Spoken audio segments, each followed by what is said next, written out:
Welcome to the 1600 Sessions, a podcast presented by the White House Historical Association.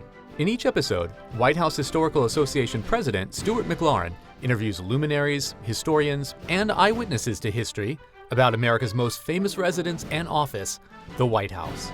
We open the doors to 1600 Pennsylvania Avenue because it's not only the president's house, it's the people's house. Nobody can completely prepare you for what it's like to walk into the White House through the front door, through the north portico, after that parade. And you can't help but be overwhelmed by the sense of history and custodianship that you now have. For our first podcast, Stuart McLaurin interviews Anita McBride. She's the former Chief of Staff to First Lady Laura Bush and a veteran of 3 presidential administrations. They'll be talking about that great tradition that happens every 4 or 8 years in American democracy. And not just the peaceful transfer of power when a new president takes the oath of office. We're talking about the transfer that happens behind closed doors at the White House to say farewell to one first family and welcome a new one. We're talking about moving day. But first, let's go back to the original moving day at the White House. It happened on November 1st, 1800, the day when John Adams became the first president to take up residence in the Executive Mansion. That year, the capital officially moved from Philadelphia to the very new city of Washington, D.C. When First Lady Abigail Adams arrived a few weeks later, she found the house cold, drafty, and empty. So much so that she hung her laundry to dry in the grand, unfinished East Room. Their stay was short-lived because 1800 was an election year, and John Adams lost to his former friend and political rival Thomas Jefferson. After a contentious election, the reins of government and the White House were transferred to Jefferson on his inauguration day, March 4th, 1801. But John Adams wasn't there to hand over the keys. He skipped the ceremony entirely. Jefferson would begin to make his own renovations to the White House and wouldn't even move in until 2 weeks later. These days, moving in and out of the White House is a tightly choreographed process, with much of it happening in a crucial 6-hour window on Inauguration Day itself. Stuart McLaurin sat down with Anita McBride to talk about what really happens on this very unique kind of moving day.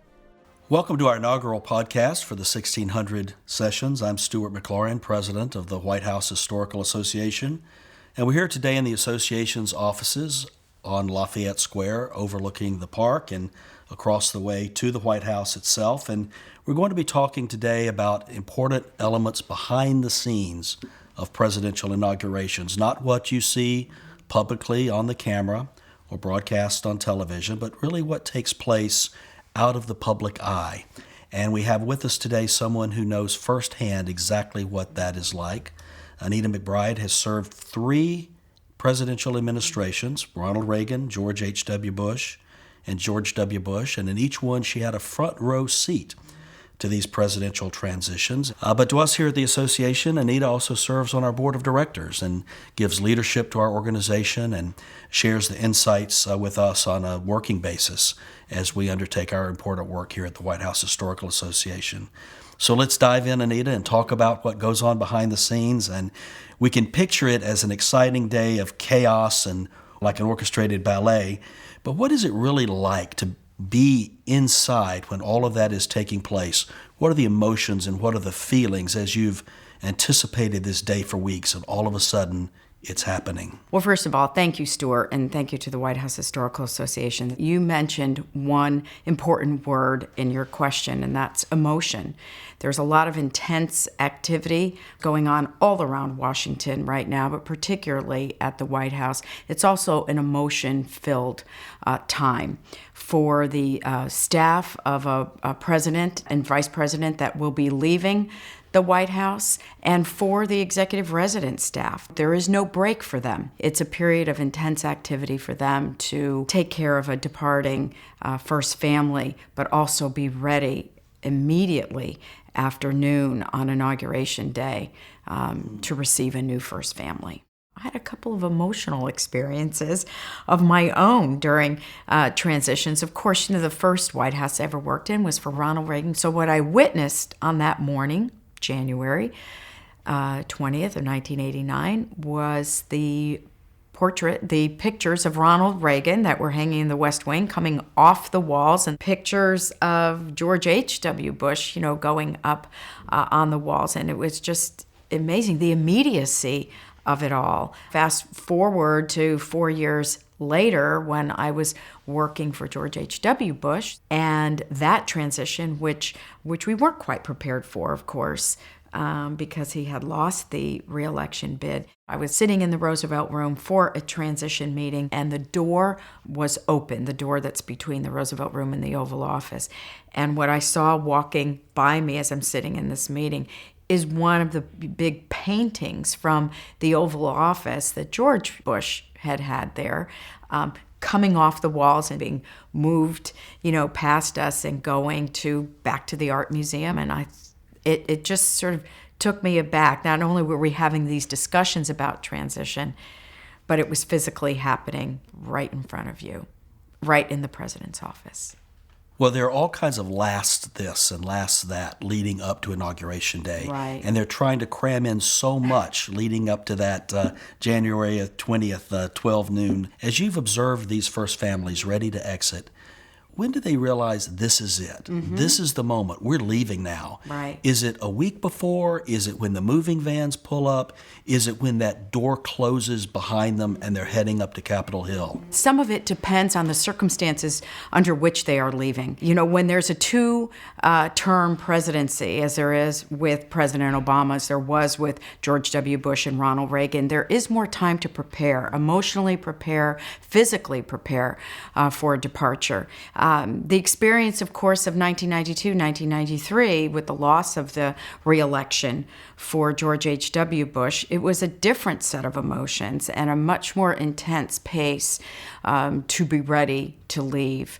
I do remember one thing Laura Bush said to me, though, in early 2009 when I had done an interview, I think it was with CNN, about the Bushes leaving the White House. And I said, well, it'll be very different this time because most of the Bushes things are gone. We had been packing them up since the summer of 2008. And apparently that made news, that the Bushes have already moved their things out of the White House. And I remember going up to Mrs. Bush once I had seen the chyron on CNN and said, I'm so sorry that I said that. And her response was perfectly Laura Bush. She said, it's not like we didn't know we were leaving. Wow. She was very true to form as a librarian, as a very organized person. And her idea was this: it is much easier on the White House resident staff if they don't have to deal with everything of ours as well as everything of the new first family coming in. She understood that because she saw her in-laws go through it, and she knew what to expect. Let's talk about the flow of that day. But the outgoing president and first family, they wake up on the morning of January the 20th, and that's, they know, is the last morning that they will wake up as president and first lady in the White House. Right.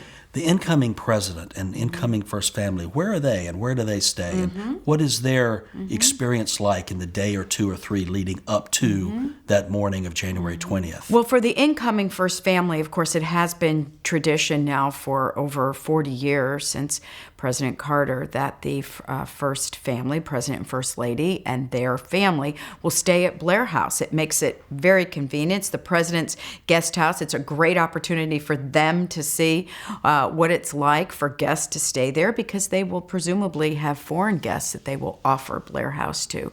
So the days leading up to the inauguration for them are one where their family is all together and they're having family meals together and they're trying to manage also a very busy schedule because there are so many activities leading up to the inauguration. And so they wake up on the morning of January the 20th, right, and this is the biggest day in their lives. Absolutely. And what happens? They leave Blair House, and where do they go? Well, one of the things that they'll do that morning, and again, this has become tradition, they'll go over to St. John's Church right here on Lafayette Square, right visible right here from this office that we're sitting in, and they'll go for a family prayer service there before they, the president and vice president take on this enormous responsibility, arguably the hardest job in the world. After that, they go in a very short motorcade across Pennsylvania Avenue over to the north entrance, the front door of the White House. Well, they will be received by the outgoing President of the United States and First Lady. Now, this is an event where I've always wanted to be a fly on the wall. Oh, boy. Inside the grand foyer of the White House, you have the outgoing president and senior staff, vice president. Right. Incoming comes in through the front door, and is it excitement? Is it tension? Is it stress? Is it relief? What are the emotions in that space, in that time? Well, I remember it quite well, and actually I'm very, very grateful and honored to have had an opportunity to be that fly on the wall in 2009, because I had spent the night at the White House the night before. Got up very, very early the next morning, couldn't believe this is where we were staying, and having our breakfast in the solarium and getting ready to go and prepare for the Blue Room coffee, which is the tradition of the Joint Congressional Inaugural Committee that comes to escort the President of the United States, the Vice President of the United States, and the President-elect and the Vice President-elect up to the Capitol. It's very lighthearted. You know what? It's everyone really congratulating each other, thanking each other, wishing each other well, focusing on the intensity of the day. It's one of the last times that you really can have just to be relaxed outside of the public eye. And on this day that's crammed full of ceremony and meaningful events and occasions,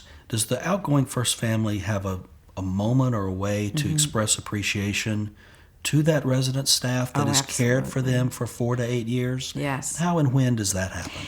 So for the First Family that's leaving the White House, their morning will start out usually, very early. They're having breakfast. All of their things, now just think about it, from the residents, all of their things are gone, all their books, all their photos. It's just their last clothes for that day. And so they'll have breakfast together as a family, and then come down to the state floor and say goodbye to the resident staff that's all assembled in the East Room and they thank each other, particularly the President and First Lady and their family will say thank you to the staff for everything that this 100-person team has done for them over the years that they've lived in the White House. There's an exchange of something very, very special, is the flag that flew over the White House on the president's first day in office and the flag that flew over the White House on their last day. That is a tradition that has been started by one of the former chief ushers, Gary Walters. At some point, someone walks in and says, "Mr. President, we have to go to the Capitol." Yeah. And they walk out that front door for the last time as President and First Lady. Right. That door closes behind them. Mm-hmm. And then what happens? Mm-hmm. Oh, I do remember standing at the door and watching Mrs. Bush go out for the last time, and she just turned and said, "Thank you."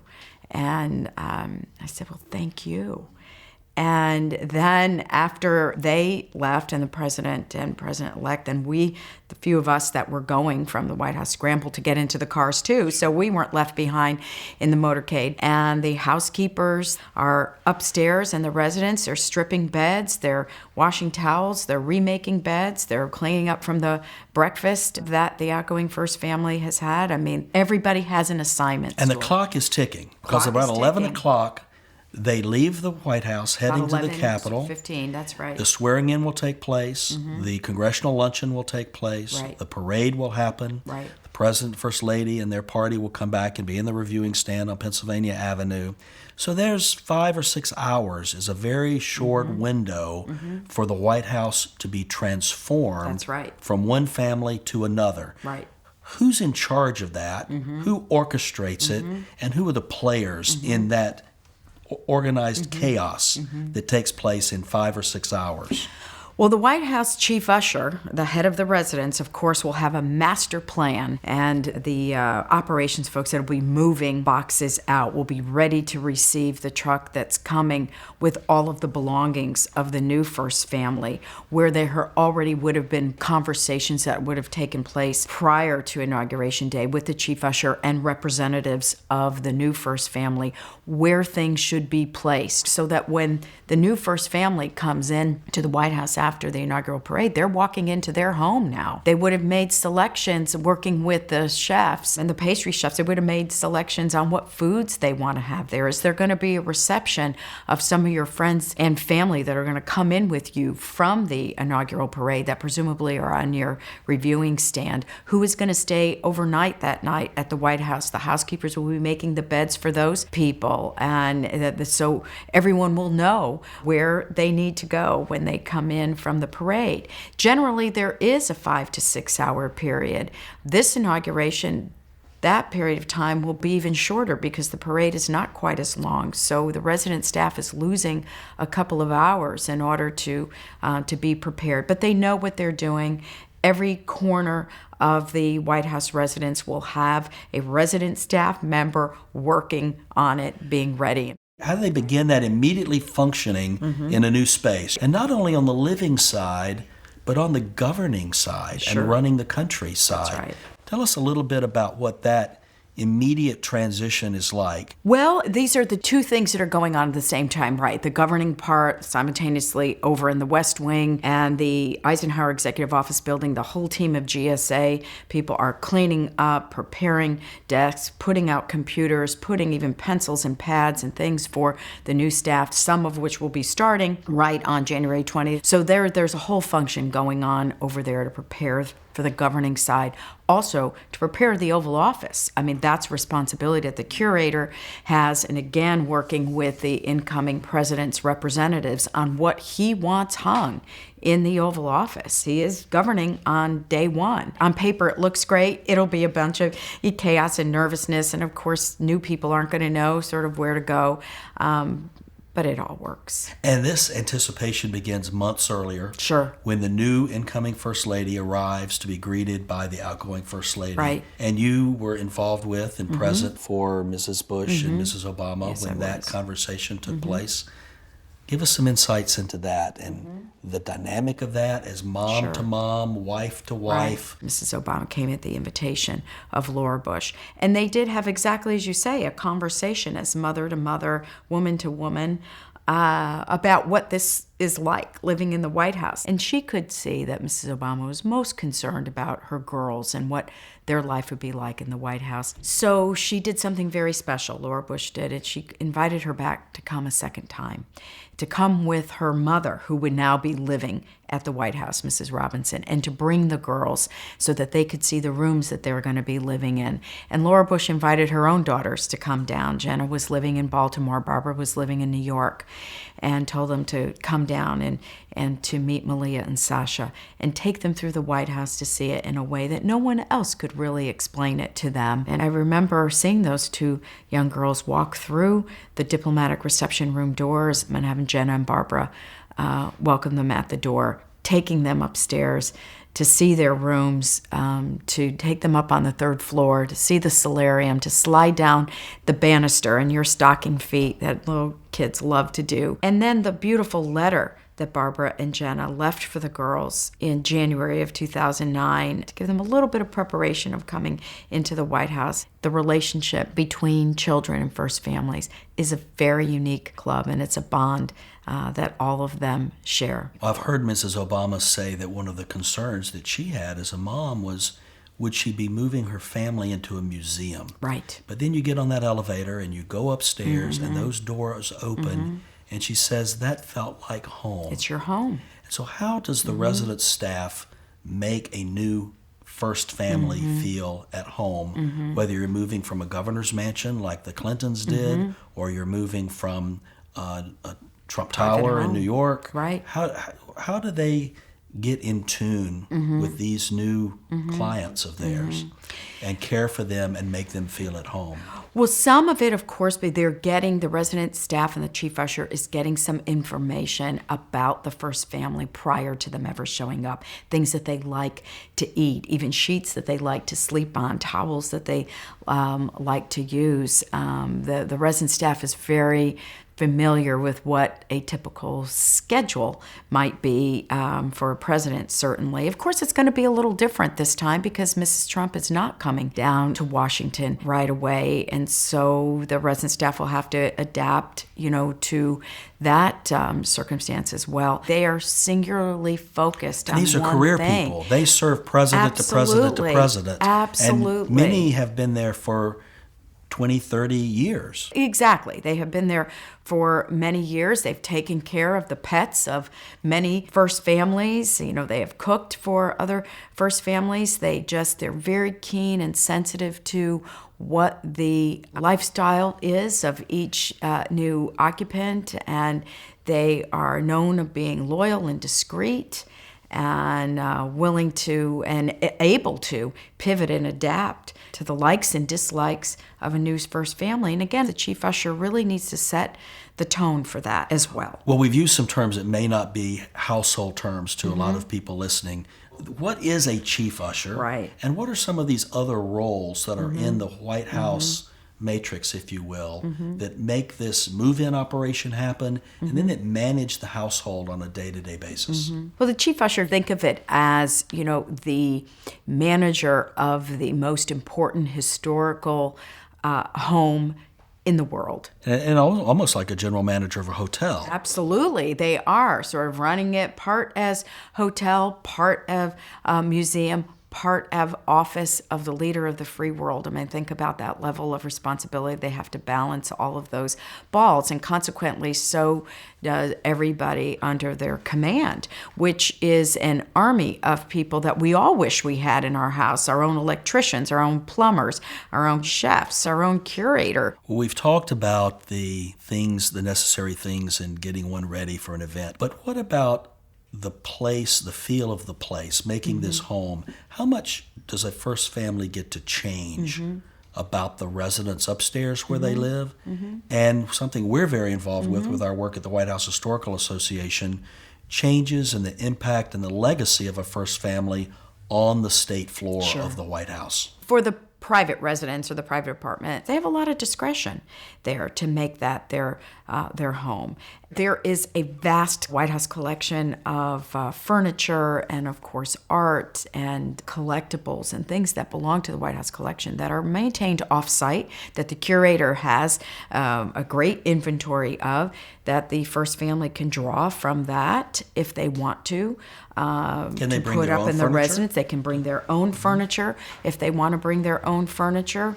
And can they choose what color the walls are? They can absolutely choose what color the walls are, what draperies that they want on any of the rooms in the private residence. There are a few rooms upstairs on the private residence floor, though, that are historic rooms, that are maintained as historic rooms. The Lincoln bedroom, of course, which the White House Historical Association was a huge partner with Laura Bush in 2004 and 2005 to restore that room to look the way that it did during Lincoln's time. So a room like that generally would not make a change to, because you really respect and recognize that that's a historic room.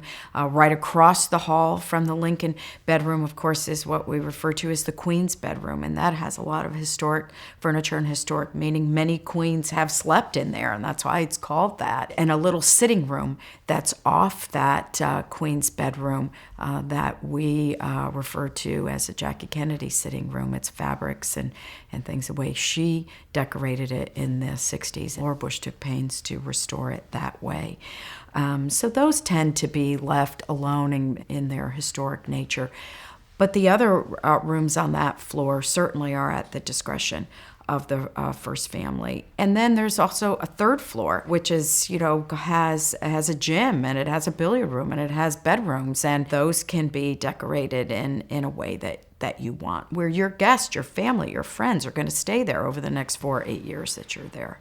And then there's the state floor and the rooms that are the most important rooms for our country to receive the guests from around the world. Right. The ceremonial stage upon which the nation's most important business takes and what place. The world sees. One of the famous visits of an incoming First Lady with a former First Lady was when Jackie Kennedy visited Mamie Eisenhower. Right. On the occasion with Mrs. Eisenhower, she made some comments afterwards that she was really not really pleased with the furnishings of the White House. And that was an iconic moment that led her to to do a lot of things with the White House. So give us some insights as to the significance of that visit and why that visit was so impactful. Think about it. How extraordinary! Such a young, woman that walks, into the White House recognizes she is and the most important symbol of our American democracy, and it just didn't feel that it had that historical significance. And she went about in a very short period of time when she became First Lady doing something about it. She walks into a White House that had been furnished by a department store.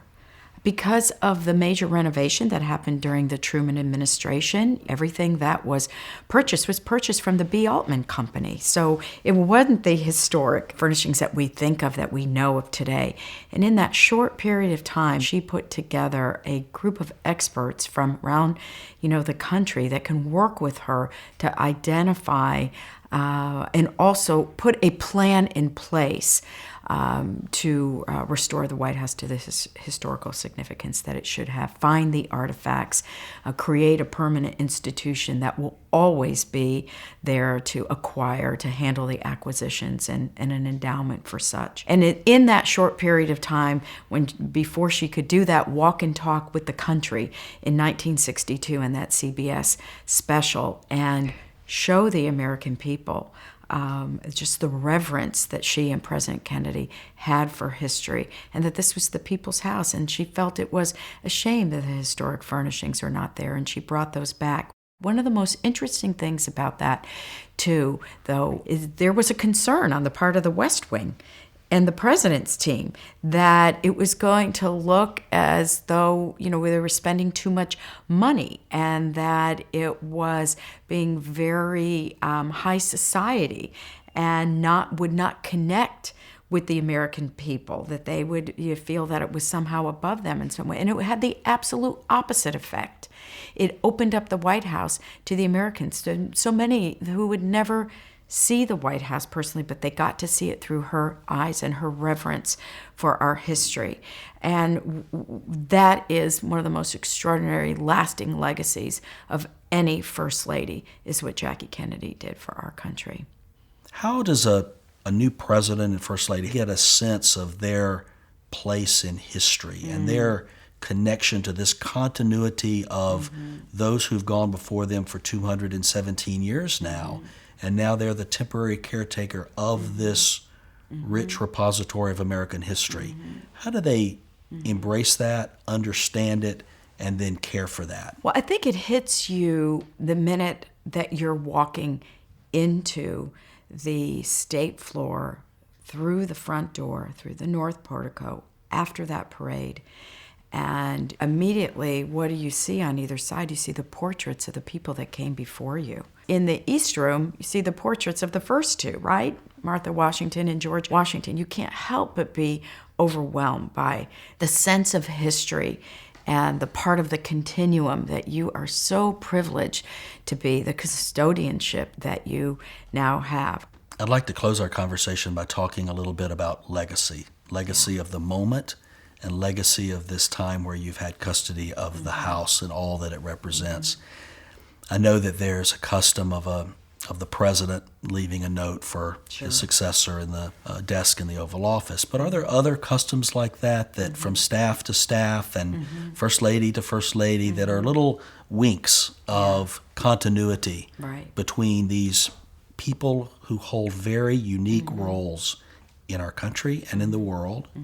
And then let's talk about the legacy of impact on the house itself. What a family, what a president and First Lady do to leave their mark on an important room or important space in the White House. Well, those are two very important questions that you have asked me. And yes, the tradition, as we know, the notes left from one president to the next, and generally all of those have been private notes and never really made public. The only one that has been made public is the one George H.W. Bush left to Bill Clinton in 1993, and it is on display at the Bush Library, and it's very poignant. And you have to remember the emotion of that election was very hard on George H.W. Bush and of course, in the entire staff. Each first family leaves their mark in a special way. Right. They consult with a group called the Committee for the Preservation of the White House, which is all volunteer and sounding board on historical integrity and design. then they'll come to us Right. frequently and seek the resources to be able to fund this and do this. And we did the wonderful project with Mrs. Bush in the Lincoln bedroom. Correct. And in the library, we did the family dining room off of the state dining room with Mrs. Obama, which has become a showcase of 20th the green century room, American too. art, the green room. And what do you think as we look back, or in a very, as we come to a close of the Yes.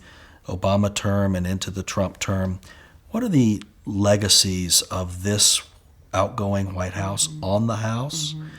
And how important is it for an outgoing or an administration while they're in the House to think about what that legacy will be for them? Mrs. Obama so embraced the opportunity to tell the American people this is a living museum, and it moves along with history, to bring in so much of the 20th century life to the White House was something obviously she's quite proud of. The old family dining room now looks completely different than it did, yet it looks perfect and it works and it shows, it reminds the American people that this is a living, breathing museum and that each occupant reveres and respects the history and everything that has come before them, but can adapt it to our ever-changing society. And that's a good thing.